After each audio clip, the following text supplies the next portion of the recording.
Warning, the following video contains strong language which may be offensive to some viewers and/or inappropriate for children. The content within this video is intended for mature audiences only. Southern Fried Paranormal with Len Dorman featuring Bones. Catch us on Spotify, iHeart, iTunes, Spreaker, Facebook, Stream, and everywhere else you catch your podcasts. And of course, WLFE-DB.com. Now, from the backwoods of southeast Arkansas, right beside the Bayou Bartholomew, the longest bayou on the planet, broadcasting from downtown. Hello, everyone. Yes, this is a recorded show that I did at night because for some reason I'm not able to do a live show. It happens once in a while. So this is one show that I can put on. I'm going to do an hour show because that's all I can put on to record to show live. So what I'm going to talk about tonight, let me turn off this light here. There we go. Get off that blinding yellow light. We are going to talk about Bachelors Grove. Of course we are. Yeah, let me tell you something about my own private history in Bachelors Grove. Since I'm not interviewing anybody, and I'm going to be drinking a little bit of water because my throat dries out. Anyway, and yes, that's pure H2O. 2O. Anyway, when I first went to Bachelors Grove, it's been 5 years. It must be about 12 years now, 10, 12 years since I've started going to Bachelors Grove with a meetup group that became Midnight Paranormal Society. And we went there. Did very little equipment. In fact, the only equipment I had was a camera and some divining rods. And it turns out you don't need a whole lot of equipment in Bachelors Grove. A camera's a good thing to have. If you ever need to go, to be honest, I've only seen any kind. I don't care if it's the natural meters, male meters. The only thing a male meter gives you is you can record temperature changes. That's the only thing a male meter can do for you. I've used a K2 there, but I've not used a normal K2. I've used one with a temperature sensor. And the temperature sensor is the only thing that I've ever seen work there with my own temperature sensor K2. I saw a male meter beep once. You'd think, a lot of people say, well, that's those two cell phone towers. You have a cell phone tower and a microwave communications tower a quarter of a mile away. You'd think meters would be set off constantly. But it's in your meter dead zone there. The meters just do not work.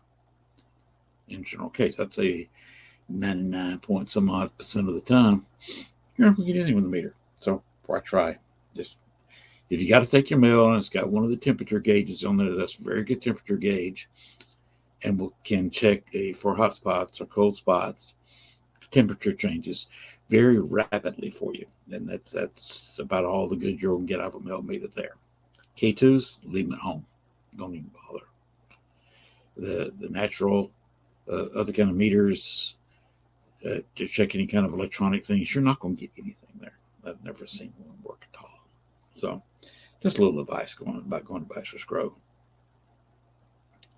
But we went, and I was just following the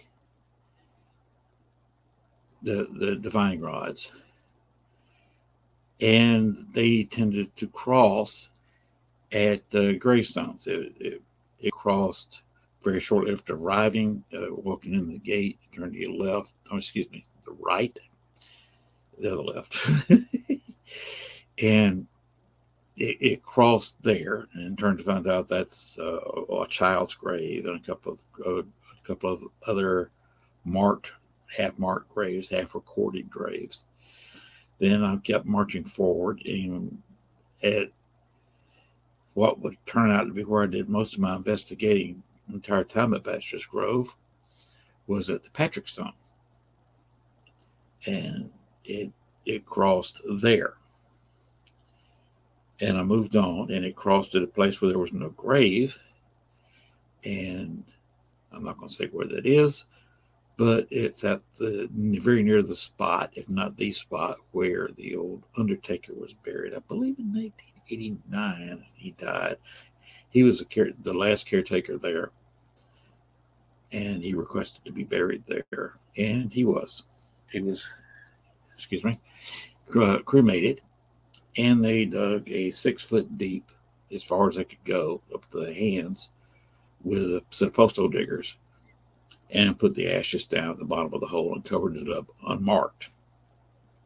So nobody can, since it is an abandoned cemetery, that will keep anybody from digging up his ashes, because nobody knows well, very few people know the exact spot. I accidentally, without knowing, found the exact spot with divining rods. But anyway, I went over to the Fulton Stone, and it crossed there, and crossed in the Fulton plot. The cemetery, as I found out later, likes to take ownership of you. I think it's looking for an owner with all the desecration that's gone on there. I think it wants an owner or guardian. And I could feel that kind of pull there when they crossed. Didn't stay there too long, but at least I knew where it was. Could get there again. And it was familiar. We walked down to the creek, didn't walk across the creek, didn't really know about the houses, the foundations further on. Now, when I went there again, a little bit later, did go to the foundations. And we got one of the people there, I'm not going to name names, they came there, and half the team went to foundations, including this not to be named person. Not that I'm mad at him, I still like name names. And they came back, and the rest of us went. They were constantly calling out this one particular person who had been there before, his name. So yes, there are spirits there, and sometimes if you catch them there, you can catch them in a talkative mood. If they don't want to talk to you, forget about it, go home. Other times you can go there and they are talkative. I've been there on Saturday afternoon, I believe, or a weekday. I don't remember.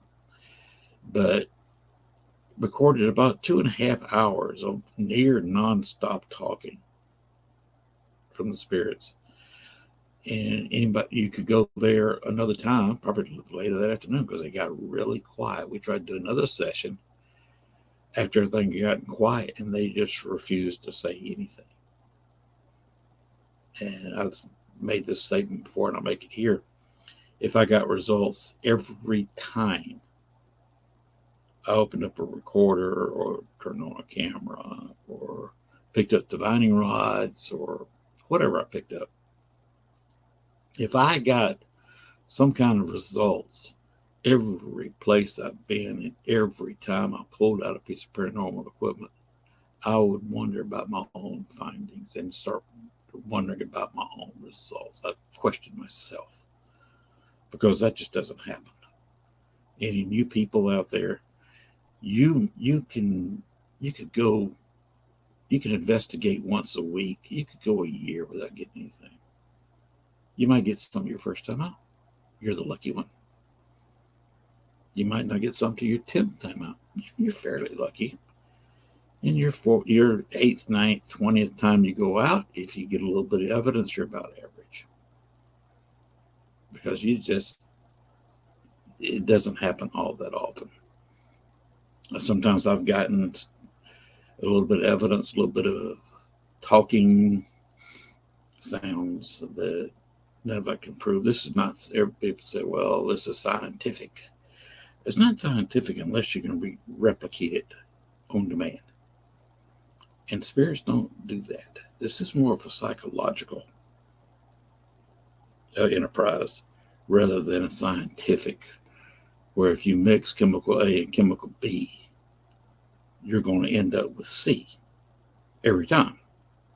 Apply the same amount of heat, the same amount of time, the same way. Chemical A plus chemical B, and you end up with C. Either you end up with an explosion or a big black mess on the floor or whatever. It's going to happen virtually every time. Not so with spirits. You can go into almost one of the haunted places in the world, and you can try all day long and not get anything. You can walk in there, complete newcomer, never been there before, turn on your first device, and boom, something happens. It's luck. It's keeping your mind open, questioning everything, try to debunk everything. I've heard footsteps in buildings before and immediately went screaming for the human who had invaded my zone where I thought I was by myself. Now sometimes I found somebody else there. Another investigator stomping kind of hard for some reason, and threw that evidence out. Somebody had walked in, and I did not know they were coming. Not saying they weren't supposed to be there, but I did not know they were there. I thought I had evidence, but I did not. Other times I went looking for a human making footsteps or rattling other noises and realized that I am very much indeed alone as far as humans go in the building. And same way Bachelors Grove. On some days you go out, especially on the weekends during the summer, you used to, because I've been living out of Chicago now 6 years. 6 years, just a couple weeks ago. And you just go there on the weekends, and it's constant flow. You could go there on a busy weekend, and there's 20, 25 people walking one way or the other on the path. Some a quarter of a mile long, but you can see there's people in front of you, there's people behind you, there's people walking towards you. You weren't able to park that close to the highway in a parking lot across the street because there were so many other cars there. I like to go during the week and get in there by myself or for very few other people, but if you go in there, expect somebody to walk in on you. You can hear them coming down the path. You may have kids. I've seen some local kids come in there, and they hated the fact that I was there because they were there to prove their manhood in their mind. So basically what they were going to do is desecrate the cemetery if they didn't want to do it in front of somebody else. They were still, even in front of me, were cursing some of the members in there. And at night, I've heard stories of the Forest Preserve, because it is in the Forest Preserve. Even though the cemetery is not part of the Forest Preserve, it's in the Forest Preserve. Going in there and finding people back in the cemetery and around the cemetery with machetes. There have been a couple of people back there with guns. So you just don't know what you're going to get into when you go in there. And most of the trouble comes from people, idiots. I mean, what's a machete if you're afraid of ghosts and something jumping out at you? One, right there. Two, what's a machete or a gun going to do to a ghost? A car appears in front of you, a spirit appears in front of you, the disappearing house appears in front of you. Well, what are you going to do with a machete? Then you're not going to do anything. All the machete does is protect you against other people. And are you willing to go in there and actually try to commit murder because maybe somebody gave you a start? Or maybe like you, somebody else is back there when and where they shouldn't be. Anyway, let's get back to the houses back across the creek. They're in the spring and the fall, you can find the path when the vegetation dies down. If you want to have an event there, like I have a couple of times, you've almost got to go in there. You're not supposed to go back there with a machete, but you need to go back there and break off a few branches to kind of clear the path and mark it, because it's very hard to send somebody down they're going through the woods. They're off your path. The path, if you go straight, and if you take a hard left there by the creek, just after you cross the creek, that's the other end of this circle. And there's also a way to go all the way around. It ends up by the near the other end of the road, which used to be the Midlothian Highway, which is what you have to cross to get to the cemetery from the parking area. The old road runs right by the cemetery. But it used to be a bridge there where you cross the creek. You can see the very little of what remains of a bridge that was once there. And what you're on when you go straight is what's left of a little bit of broken asphalt and gravel from the old highway. It used to go right through there. But you follow the old path back, and next thing you know, there's a big hole in the ground, and don't fall in it. That's a well. Let's not try to dive in there accidentally. And right beside it, of course, is the old foundation. Now, in the past, that's where we got the people asking again for the person who was there before we were. But that's the only time I've gotten a result like that. You can go back there and not get anything, or occasionally you can get a few voices. And that was a very unusual time when I got the voices asking for the other person. And there was giving a name is kind of intelligent, but they weren't that talkative other than asking, where is he?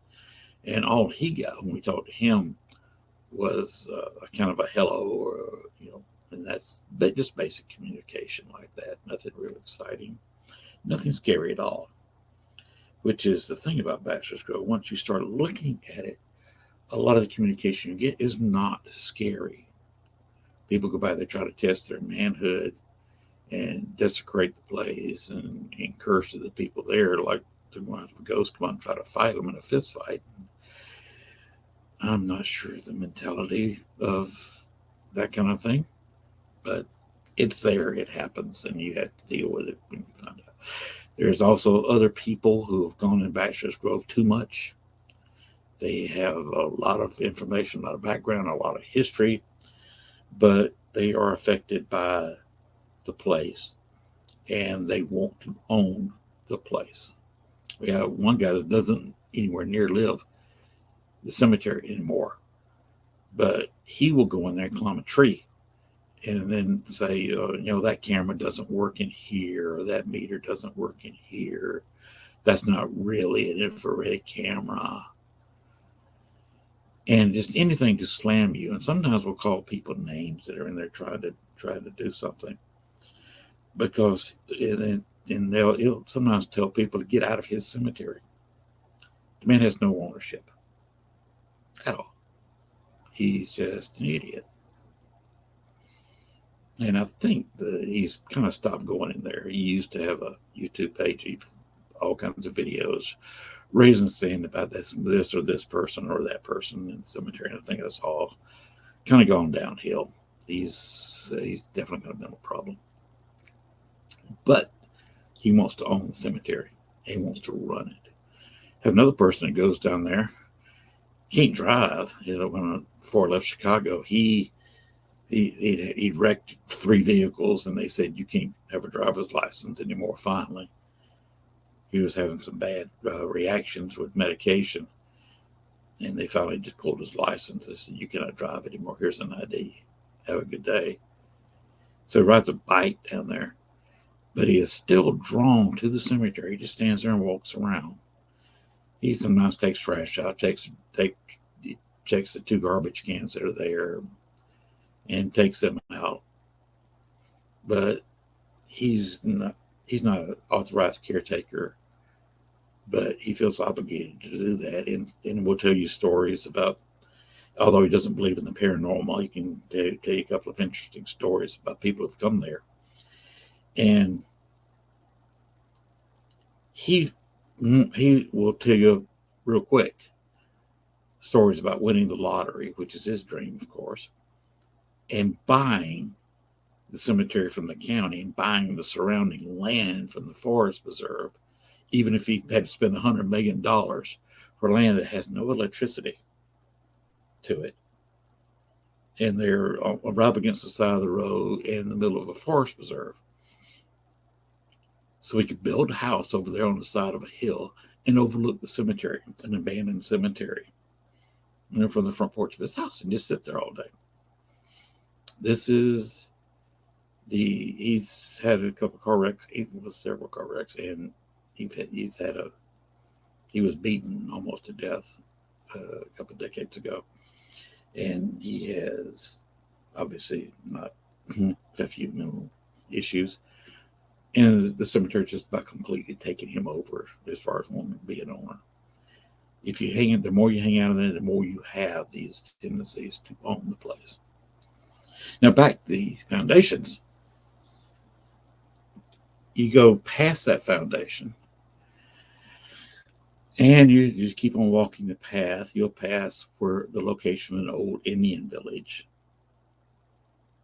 And occasionally, there's not many members of the tribe left. You will catch some of them go back there. They want to commune, spend the night in the forest preserve illegally, and commune with their ancestors because they know their ancestors lived there.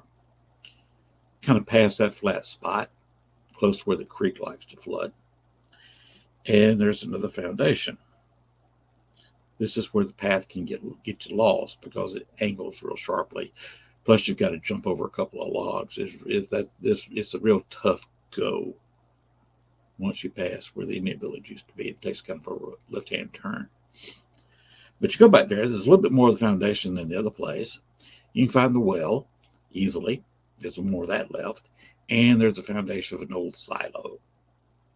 That is the biggest and the most obvious house foundation in the area. And there I've tried to get something. And the biggest thing I got, and I'll try to quote it here, was the Echovox that I was using.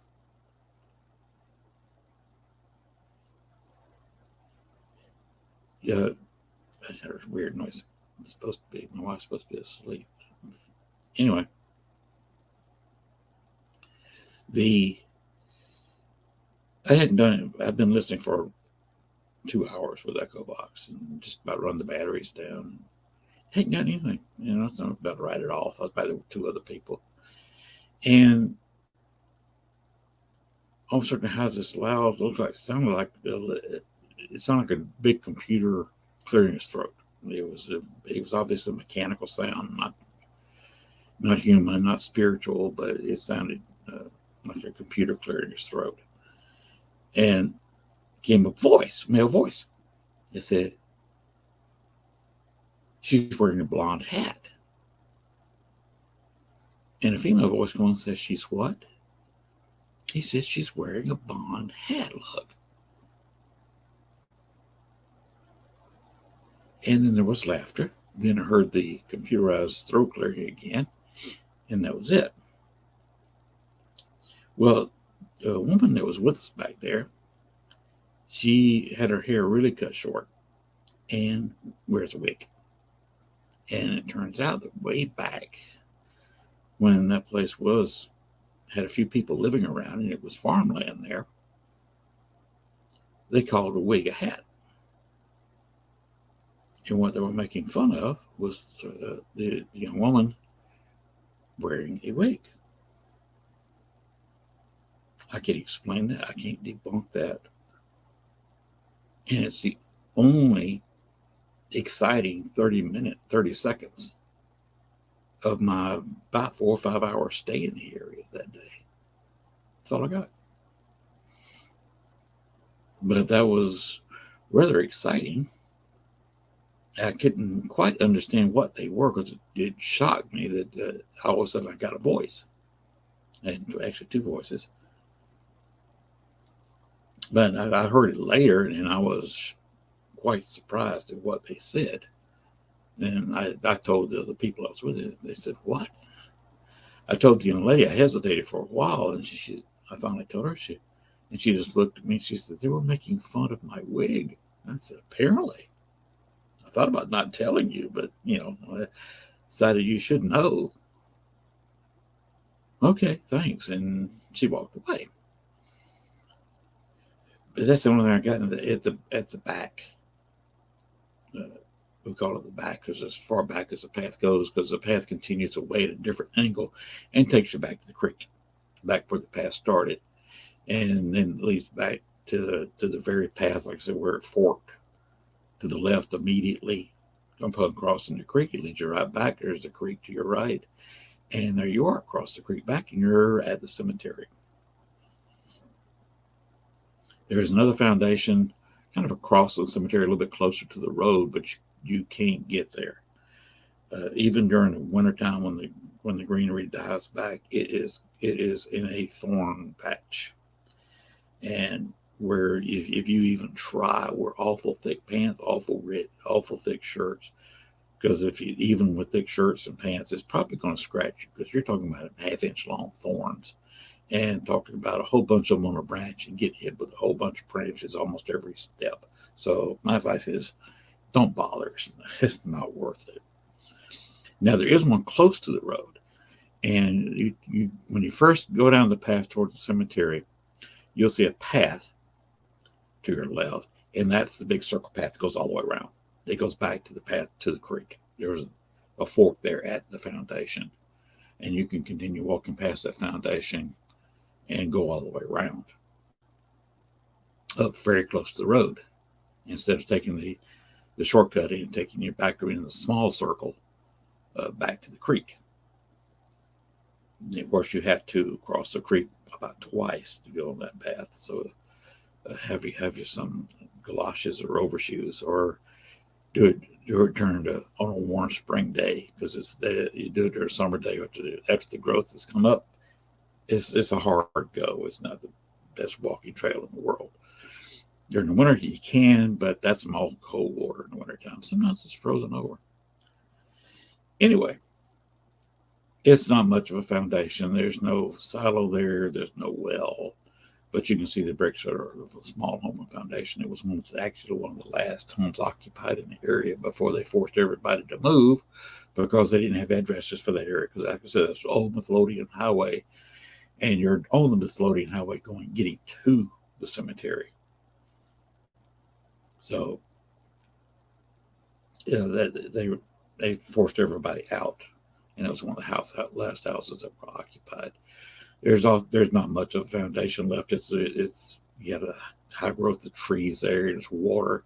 There's one not quite to the cemetery between the old highway and the new highway, and it's the what they call the old caretaker house. I don't know whether it was a caretaker house. I don't know. Maybe this where he kind of hung his hat while he was working in the cemetery.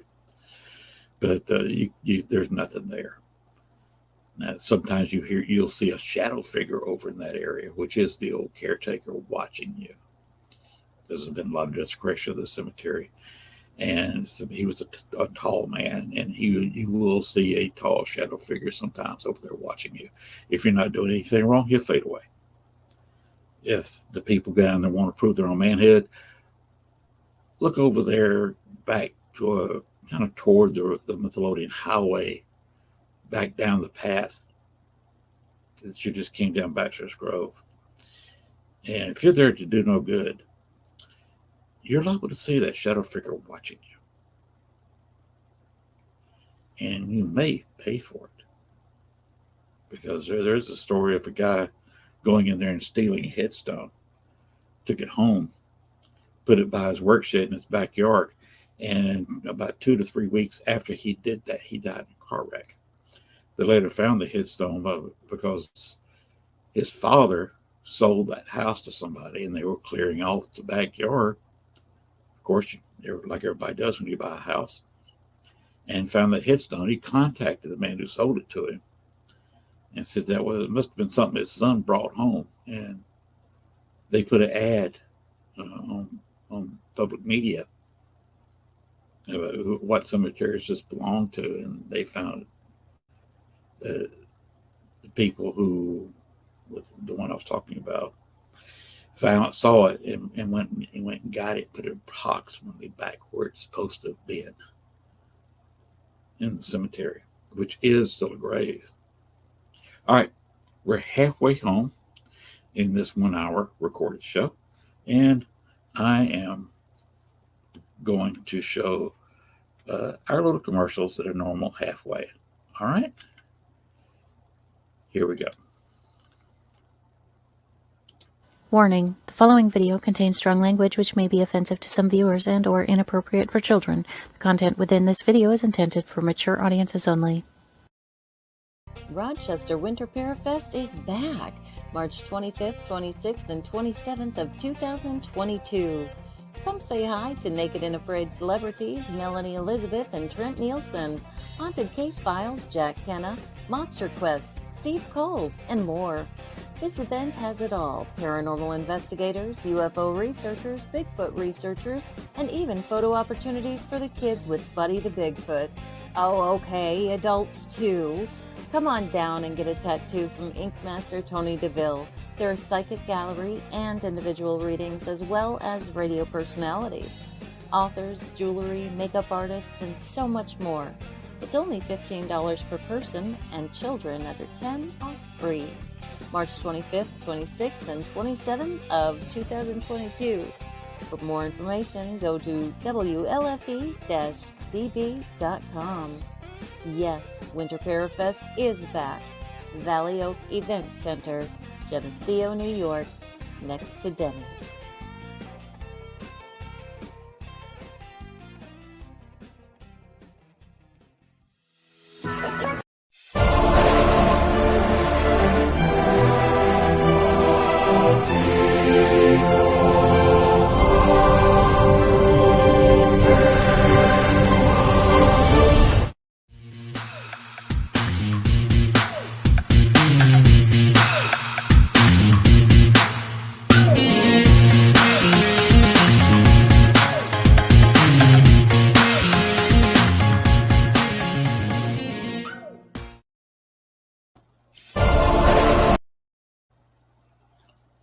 We are back.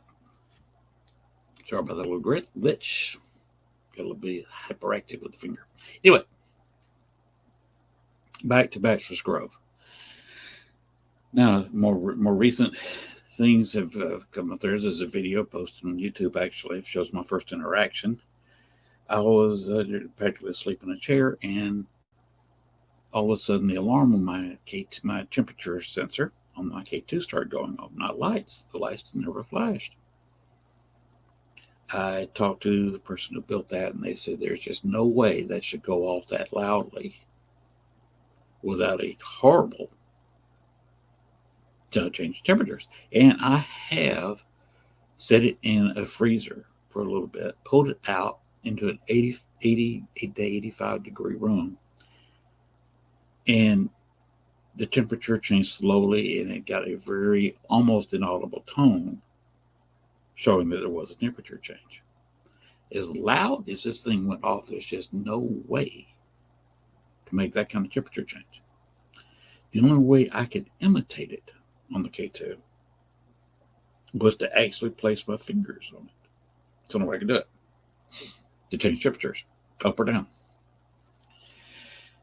And of course, I started looking at it without touching it and realized there was something about a 3 foot tall, 2.5, 3 foot tall figure there standing in front of me. And so I looked at it. The camera wasn't picking up anything because the full spectrum camera cannot pick up a temperature change like your naked eye can, because it was a heat signature apparition. The temperature was different than the surrounding air. And I did this a couple of times, and finally traced it down, asked them, where maybe their grave was. And I traced it down and to the Patrick's Town. Okay, that didn't make any sense to me until later. I started hanging out a little bit. They have open tours of the Humphrey House in Ordon Park, used to. I'm thinking they do the same thing now. One Sunday a month. I think it's the third Sunday. If I'm not mistaken, you need to check their website and see when their house is open only one day a month. Started going out there and realizing that Humphreys had a very interesting story, and he played around. John Humphrey became the most powerful man in Cook County outside of Chicago because he was a state senator from the area, and in fact tried to stop the 1892-93 World's Fair, the Columbian Exposition in Chicago, because to get big enough to host the World's Fair, Chicago talked several of their suburbs into joining Chicago and becoming just the named neighborhood of Chicago. In fact, if you look on the western boundary of Chicago, the neighborhoods are all named. The reason they're kind of named that way is because they used to be suburbs of Chicago with their own independent government, mayors, city councils, whatever. But anyway, out of the John Humphrey house, I was trying to get in contact with John Humphrey, of course. And one night did, and he got a little angry with me, mainly because I was, as a trigger object, I was wearing his beaver skin hat, the original beaver skin hat. And I'm one of just a handful of people who's ever investigated the place at night. I think Dale Kazmarik's been in there one night. David Olson was in there with me. And I finally got John to actually act, and we caught him moving and standing there in his bedroom. Well, when I went to Bachelors Grove the next week, apparently his first wife found that amusing and contacted me there. And this is how I discovered who the White Lady of Bachelors Grove is, that old ghost picture that Dale Kazmarik's group got so many years ago in the early 90s,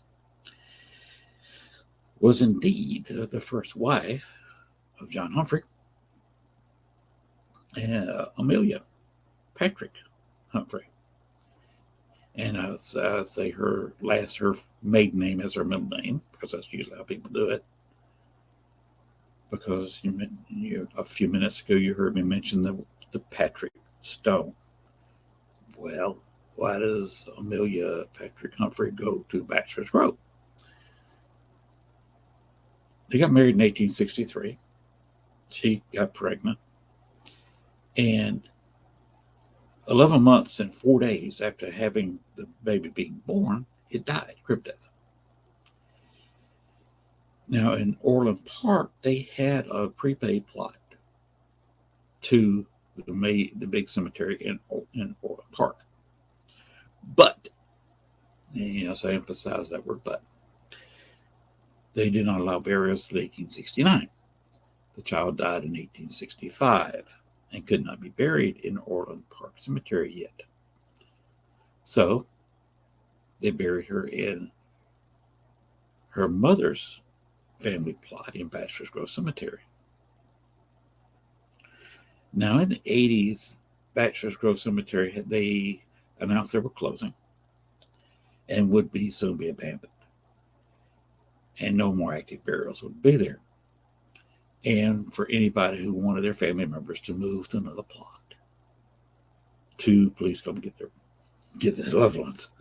And that's why there's not too many headstones in there. Because a lot of people, of course, when they dug the body up, they took the headstone with them. There's other headstones. Some of them have been thrown in the pond. Others have been just willy-nilly around the cemetery because they no longer had a place to be, because the remains were gone. They were exhumed and moved to a family plot in another active cemetery.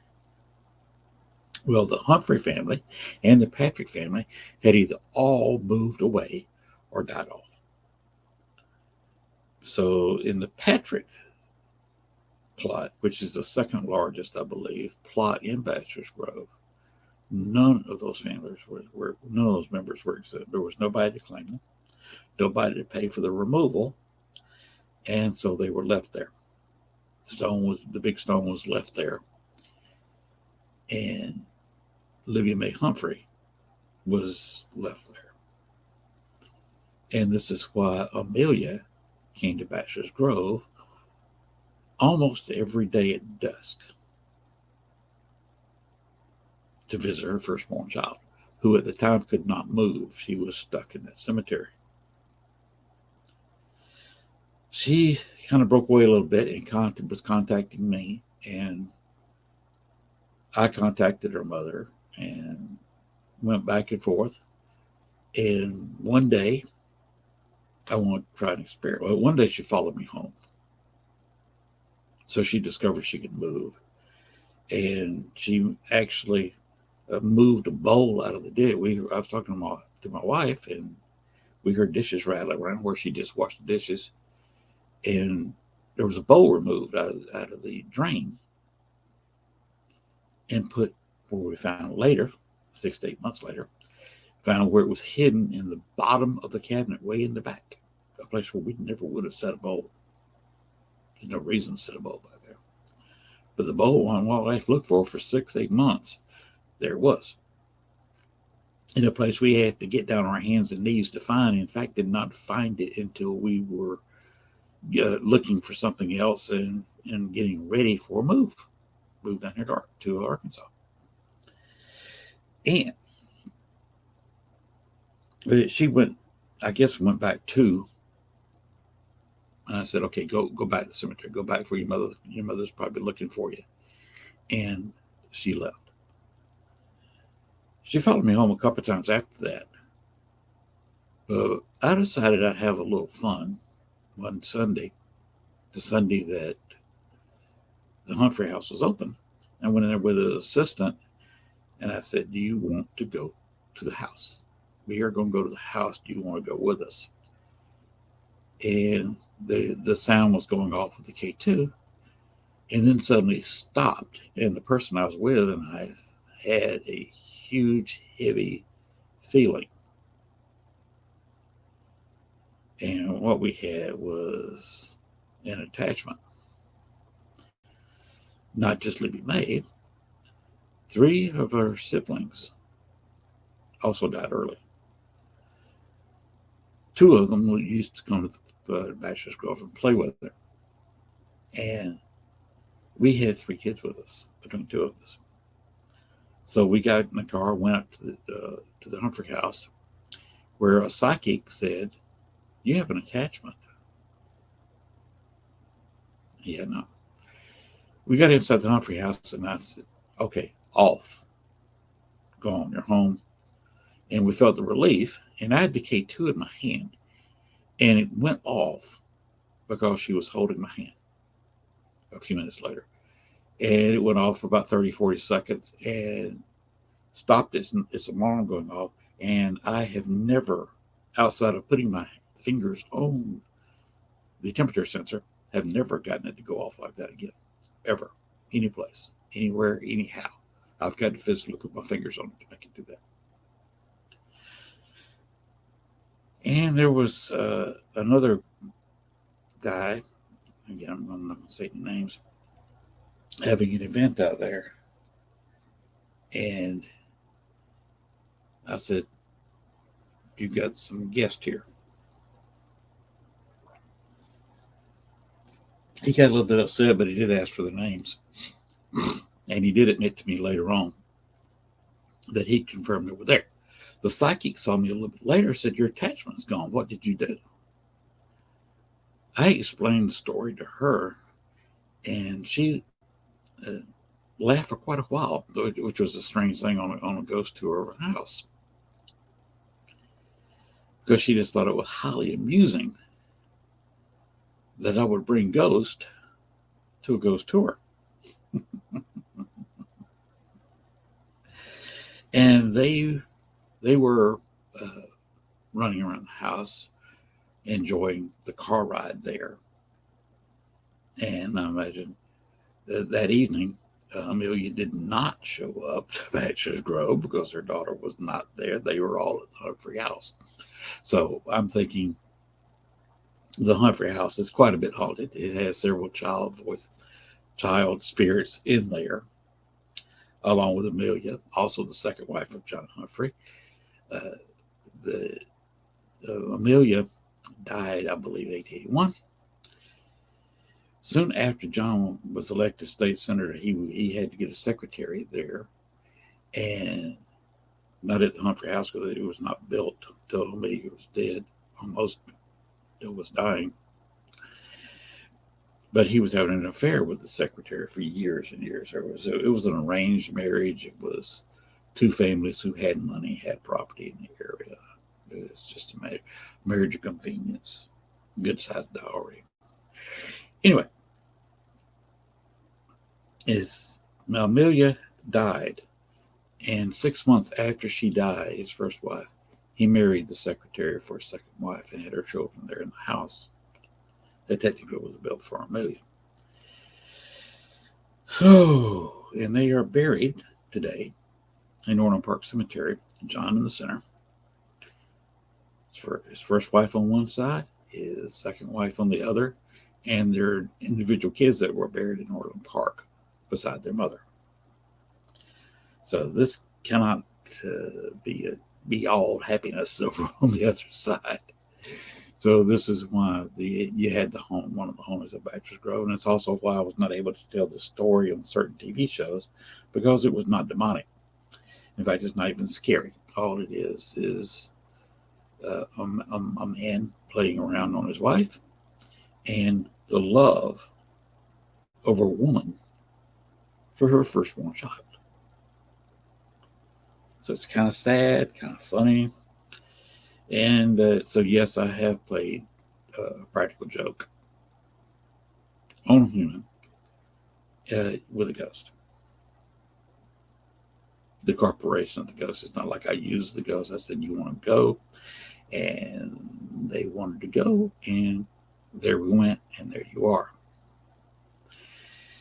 After that, there wasn't a whole lot going on in Bachelors Grove, shockingly. I did, one of the last times I was there, just a little bit of standard conversation going on, and not a whole lot. And all of a sudden, heard a lot less traffic, but hadn't really picked up on it. It was unusual, but here we are. And I saw a big, over 6 foot heat signature apparition. I said, is there a spirit in Bachelors Grove right now that doesn't belong here? And had several voices say yes. I said, I can see you over there, right? And remained silent, didn't say anything, and finally kind of faded away. I said my goodbyes and left the cemetery, wondering why there was no traffic. That's one reason I was leaving. There's something weird, because usually every few seconds you hear a car go by on the Thelodian Highway, and I couldn't figure out why there was no traffic. So I got creeped out because of the lack of traffic, and I got in the car, realized that I didn't have to even look both ways. There was no traffic at all. Crossed the road, pulled out, and went down back toward Chicago, and realized what happened at the first road where they could, throughway. There was a cop sitting there directing everybody to take the turn and blocking the Thelodian Highway. What had happened if you went the other way, the first true road has a traffic light, and a biker had come through and was driving through, a green light. It was just driving down the road, and somebody, just as he was crossing the middle of the intersection, came flying through the intersection at 60 miles an hour at least or above, and hit the bike. And you know what happens when a biker gets hit that hard from the side? He's just gone. There's almost instantaneous. And I was the first person that he saw. He followed me home. We lived in a haunted house. There was a guy there. He'd done some artwork from the original owners. My wife was the second owner of the house.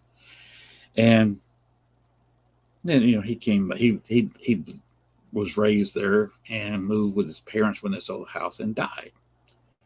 So he hung around where he was a child. And he didn't show himself for about 3 or 4 years. First 3 or 4 years I lived there, and then did. And he wanted me to go down to the basement, and I started digging through some areas like I was kind of being asked to. Found an old painting that he did, and so I displayed it in the house. Anyway, the wife caught him looking into the bedroom. Heard some footsteps and saw a dark figure different than the one that lived there. And they heard the normal figure woke up, and the two of them walked down the hall together, and we never heard from them since. We're assuming they crossed over to the other side. They just needed a little help, a little more motivation. They found a friend, somebody else who was kind of lost. Had followed me from Bachelors Grove to the house and just thoroughly lost, didn't know how to move around by himself. And they figured it out together and never heard from him again. So that's some of my stories from Bachelors Grove. Now, I'm going to try to cut this video short because I want it less than an hour, because I can only, this is a recorded one, and it's got to be a little bit under an hour for me to broadcast it at a later date. All right. We shall see you another time with another story. Hopefully, most of my shows will be live, and I won't have to go off on just a story about myself. My show is going to be mostly interviews, and that's what I want to do. If there's anybody out there who wants to be on the show and talk about what they're doing, what their group's doing, some haunts they have, a Paracon they're going to be at, or if they're throwing, contact me at CEARKPS, SEARKPS, at gmail.com. It's SEARK, CEARK. Stands for Southeast Arkansas Paranormal Society. CEARKPS at gmail.com. And I'll be more than glad to either host you on the show, contact me at Lynn Dorman on Facebook, or CEARK or Lynn Dorman at YouTube, and say, I love to be on the show. I've got something to advertise here. I'm going to be doing something, be going somewhere. There is a Paracon here or there. Be glad to help you out and interview you. And hey, we can have fun for a couple hours talking about whatever we're doing. All right. Have a good time. I'm not going to say have a good night, because I don't know what time of day you're watching this. I'm not even knowing what time of day I'm broadcasting or when I'm going to broadcast it. But at least I've got it recorded so I can. So have a good life. Peace. And be respectful to the ghost. Thanks for watching our show. Be sure to tune in to next week, as once again we journey way down south into Bayou Country for another heaping portion of Southern Fried Paranormal with Lynn Dorman and Bones. Make sure to like, share, and follow. Y'all come back now. You hear?